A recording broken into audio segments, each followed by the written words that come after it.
कि जो सरकार हमें दे रही है ना, इतने में तो इनके कुत्ते भी नहीं दाबते। तनख्वाह ना 26,000 की जाए, हमें न्यूनतम मजदूरी जो 8वां वेतन लग रहा है ना, इसके हिसाब से हमें मजदूर ही बना दे सरकार। हमें जो कुत्तों को देते हैं ना वैसे देते हैं, आधा केंद्र सरकार से आधा राज्य सरकार से। पोषण टैकर पर में इतना काम दिया जाता है कि एक मतलब किसी बड़े तहसीलदार को भी नहीं दिया जाता है। जथे भी दिक्कत होने तो हमारे तो हनुमान जी पहली चोट कूद की पड़े। जो महिलाएं हैं, जो आपके घर की माता है, बेला रोड ऊपर आ गई तो बीजेपी सरकार ने ढूंढ बनना चाहिए। शेखावाटी में अगर ढूंढ रहे हो बेस्ट यूनिवर्सिटी तो एक ही नाम, JJT यूनिवर्सिटी, जहां मिलते हैं 100+ कोर्सेज, मॉडर्न कैंपस और स्ट्रॉन्ग प्लेसमेंट सपोर्ट, हजारों स्टूडेंट्स का भरोसा।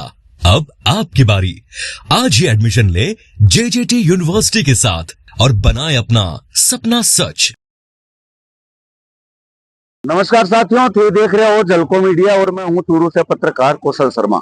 अबार आंगनबाड़ी कार्यकर्ता संघर्ष करने लग रही है, मानदेय सहित कई मांगा है आगे लंबे समय से काम कर रही है, सेवा कर रही है सरकार भी, लेकिन आने आंगो जी को हक है वो कौन मिल पा रही है। सड़का के ऊपर उतरे अपने साथ मौजूद है सविता जी। क्या कहोगा सविता जी, क्या मांगा है थारी?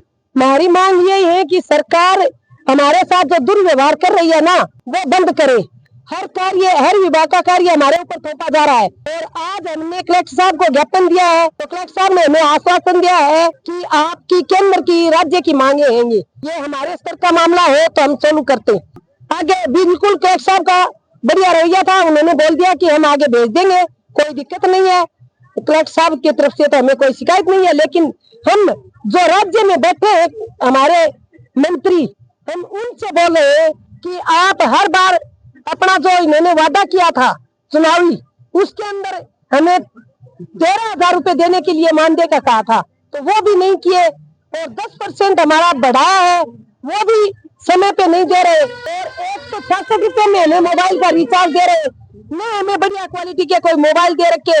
तो इसलिए हमारी मांग यही है कि जो बाल वाटिका खोल रखी है इन्होंने, उसके अंदर एमटीटी टीचर हमारी बहनों को योग्यता और अनुभव के आधार पर इनको लगाया जाए। और महिला पर्यवेक्षक में किसी भी प्रकार की कोई शर्त मेरी बहनों को नहीं होनी चाहिए। कई महिला की तो तनख्वाह 5,000 है, कोई महिला की तनख्वाह 6,000 है, कोई न 10,000 मिल रही है। वो असंतुलन क्यों है? नहीं, हमारे तो सहायिका की हमारे से आधी है, हमारे 10,000 10,500 हुए, अब सहायिका के 5,575 रुपए ऐसे हैं।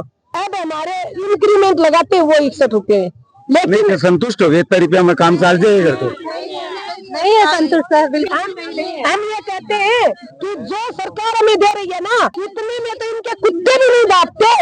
हमें हमारा परिवार चला रहे हैं, जो हमें सरकार दे रही है, इतने में तो इनके कुत्ते का भी राशन नहीं आता। पूछ के देखो इन मंत्रियों से।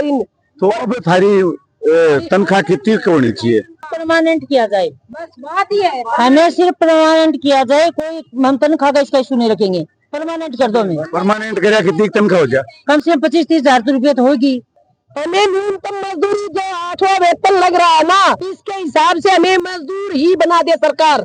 हमारी मांग यही है सरकार से कि हमें स्थायीकरण करो, हमें एक सी मजदूरी देना। और मजदूर को भी 600 रुपए देते हैं, हमें नहीं देते हैं, इसलिए हमें काम और बढ़ानी चाहिए। मजदूर को भी 700 रुपए देते हैं मजदूरी रोज की, हमें वो भी नहीं मिलती, हमें 300 के हिसाब से मिलती है मजदूरी। और जो हमारी 6 सेवाएं है ना, उसके अलावा हम साथ में कोई सेवा नहीं देंगे। आंगनबाड़ी में हमारी 6 सेवाएं, उनको हम हमारे मन से करते हैं, सारा काम टाइम पे करते हैं, लेकिन हमें 7वीं सेवा देते हैं, ये तुम सर्वे कर लो, तुम ये काम कर लो, वो काम कर लो, वो हम कभी नहीं करेंगे। किसी के लिखित आदेश हमें दिए नहीं जा रहे, मौखिक नहीं करवाया जा रहा है। हम ये चाहते हैं कि जो भी कार्य करवाते हैं तो उसका हमें लिखित आदेश दो। लिखित आदेश दो मैडम, फिर हमसे काम हम बस हमारा हक मांगते हैं, हमारा हक दो। जो कर्मचारी है ना, उसी के नियम से हमें दो। हमें जो कुत्तों को देते हैं ना वैसे देते हैं, आधा केंद्र सरकार से आधा राज्य सरकार से। सरकार से क्या मांग करूंगा? बस मांग हमारी यही है कि हमें परमानेंट और स्थायी करो।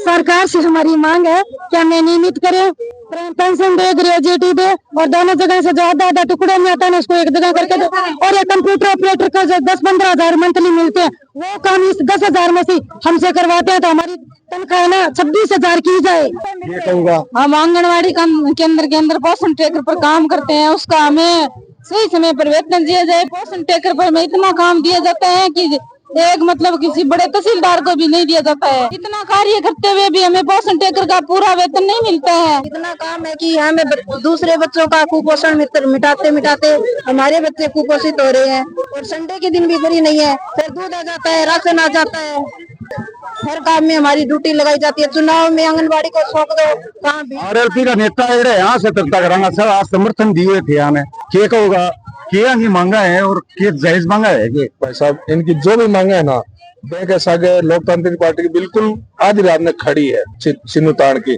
और ए माता भावना को जो भी हक है हक दिला के रवाना। बाकायदा कलेक्टर साहब ने लिखे में ज्ञापन दे दिया भाई ए माता बहना सागे मैं बिल्कुल खुल गई हाँ, और मैं मारो समर्थन है। तो आगे वो क्या प्लान रहे आगे को ए माता बहना जठे भी जो भी करेंगे ना, माने जठे भी सूचना मिलेगी मैं इनके खातिर तैयार हूँ।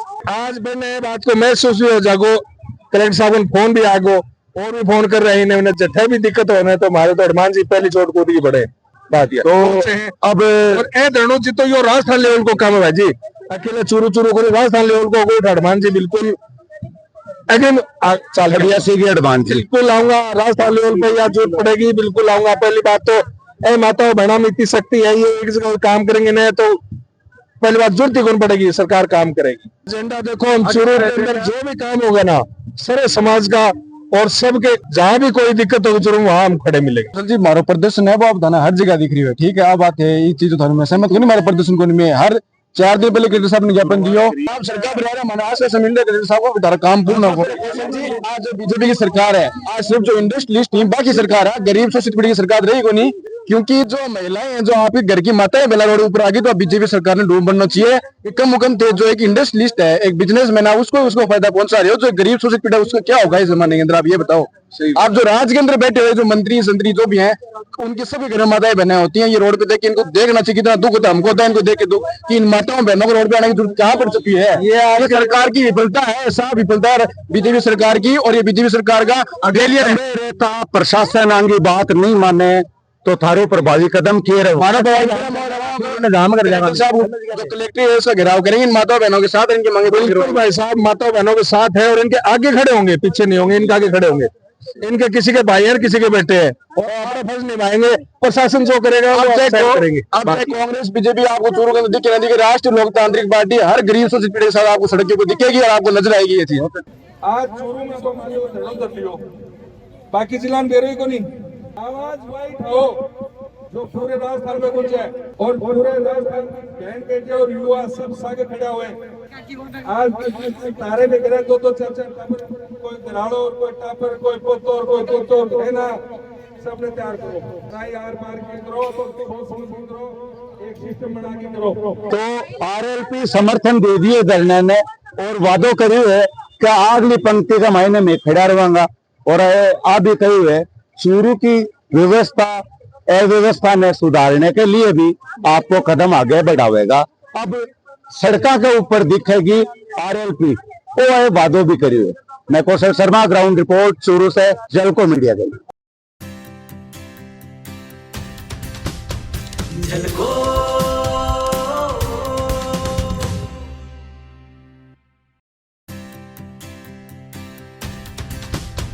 झलको